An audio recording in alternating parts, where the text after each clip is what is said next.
Josie by Donna. Her thin, small body shivered with desire. The phone lay there close by. It almost seemed to see her need, and speak of the peace that she could have if she picked it up and pushed the buttons. It reached out with cool hands to caress her sweat-dampened brow. All she had to do was pick it up, push a button, and she could have all she needed, or wanted, or thought about. She had a Christian sponsor now, one who said she could call her any time, day or night. God, didn't they realize she couldn't touch the phone? The phone! It was her lifeline. That Christian lady said God loved her. But would a God who loved her make her hurt like this? Maybe she could try writing. She hadn't written since she was in high school. Where was that darn paper? No, that wouldn't work. It was only frustrating trying to get the pieces together. Maybe she could go out. It was a pretty day. She could go out and try to get away from the phone for a while. Fresh air and sunshine would do her good. There was a little park down the road. She put her hair up in a bun and quickly washed the sweat off her face, now that she had made up her mind to go out. She grabbed her keys and ran through the door before she could change her mind. On her way out, she had to pass by the table where her lifeline lay glistening and black on the table, but she made it. She started down the block to the park and found the afternoon totally deserted. Really? Still all alone. Why did everything have to happen to her? Suddenly, she felt a sharp pain in her chest, and her jaw began to tighten and hurt. What now? No phone and no one around. She turned around and began to jog back to the house when suddenly her world began to shrink. It was one of the prettiest days he remembered in a while. The sun was shining, and the clouds had the most amazing shapes in them if you looked just right. That one looked like an elephant, and that one looked like tulips. He was going to meet his boys at the park for a little b-ball. They were getting really big now, and thought they were too big for swings and slides and such, but he could talk them into a game every now and then. It sure beat them sitting in front of those silly little screens all day wiggling their thumbs and not much else. They needed fresh air and lots of movement. When they were little, they used to dance around singing.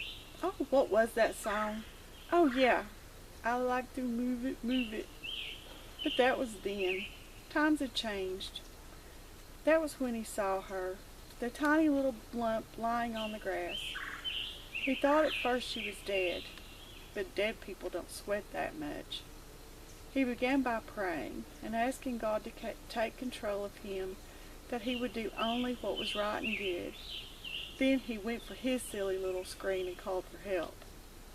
He tried to rouse the tiny little form on the ground, but she was having none of it. She was breathing, and that was good, but her breaths were shallow and labored. He followed the direction of the emergency operator to take her pulse, and even to his untrained fingers it felt bad. It seemed to start and stop, then beat really hard and then very faintly. If he were guessing, he would guess she was dying unless she got help quick. She was such a pretty little thing.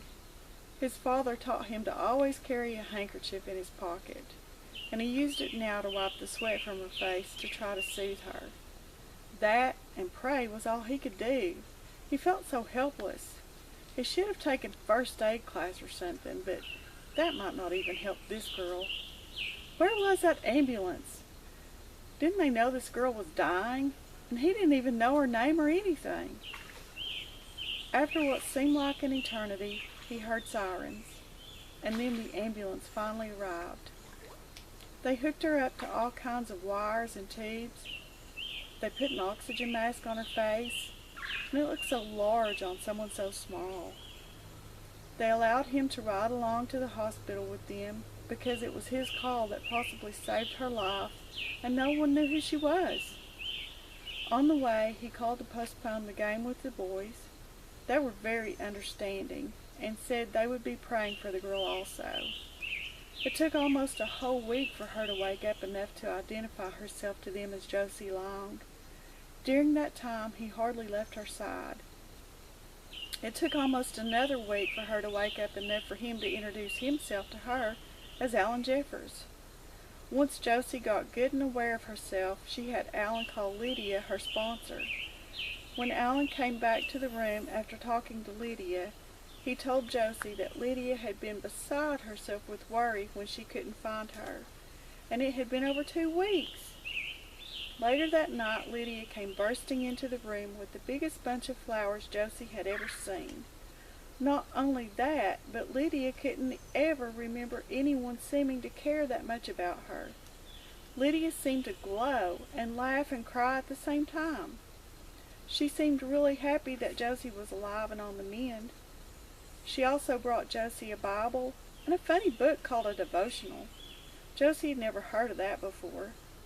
Lydia explained that a devotional was something she should read every day. It wouldn't take long, and this was one for recovering addicts. Josie had begun to think, after watching Alan and Lydia, that there might be something to this Christian thing. Finally, the day came when Josie left the hospital and went home. Lydia convinced her to stay with her at her house for a few days till she got back on her feet. She was going to have to start all over. No money. She'd lose her house now that she had no money.